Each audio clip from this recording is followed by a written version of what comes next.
Aku mau bercerita tentang Aceh lagi, karena memang ini beritanya nggak ada habis-habisnya ya. Kalau aku bilang ini seperti tsunami yang kedua, malah lebih parah.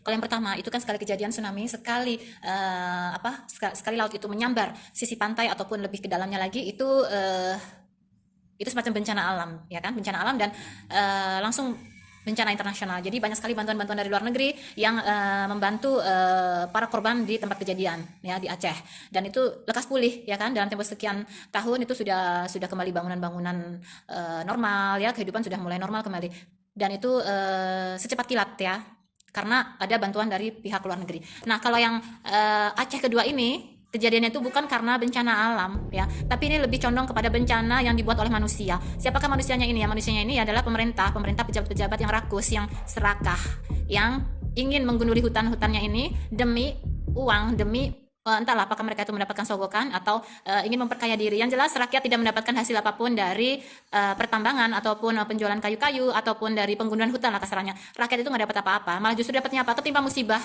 yang keluarganya hilanglah, yang keluarganya meninggal entah di mana, yang tertimbun kayu, tumpukan kayu, yang rumahnya hancur, hilang dan rusak entah kemana, kampungnya hilang nggak tahu kemana. Lah terus ini gimana ya kan, kampung udah rata menjadi kayu, gelondongan kayu-kayu seperti itu kan susah ya kan. Kasihan mereka, harusnya cepat-cepat direlokasi. Kalau pemerintahnya tanggap nih ya, harusnya itu rakyat cepat-cepat direlokasikan, karena memang sudah nggak mungkin lagi tempat itu untuk ditempati selagi hutannya itu masih gundul, belum ada penghijauan kembali, karena harus secepatnya dibuat penghijauan ya.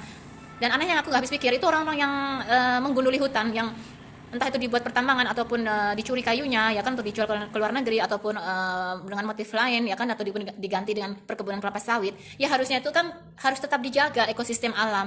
Kalaupun misalnya itu terjadi penebangan, harusnya pohon itu ditanam kembali ya, tanam hutan, supaya akar-akar pohon hutan itu kan kuat, bisa mencengkeram tanah dan juga bebatuan ya. Karena kalau enggak itu nanti tanah longsor dan juga bebatuan pada longsor ke bawah, terjun bebas ya kan. Seperti beberapa perkampungan itu hilang dan hancur rata dengan lumpur, dengan tanah ya, dan itu isinya hanya gelondongan kayu. Jadi makanya secepatnya di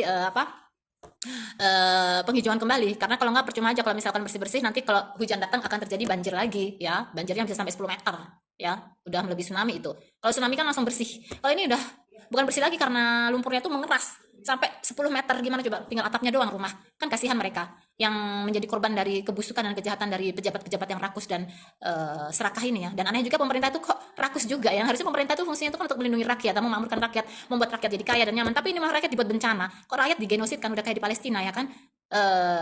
Bukannya dibikin dibikin makmur, yang kelaparan dikasih bantuan ya kan, diberi makan ataupun disediakan sesuai kebutuhan mereka, tapi ini nggak, malah dibiarkan mati kelaparan. Benar-benar sangat menyedihkan ya.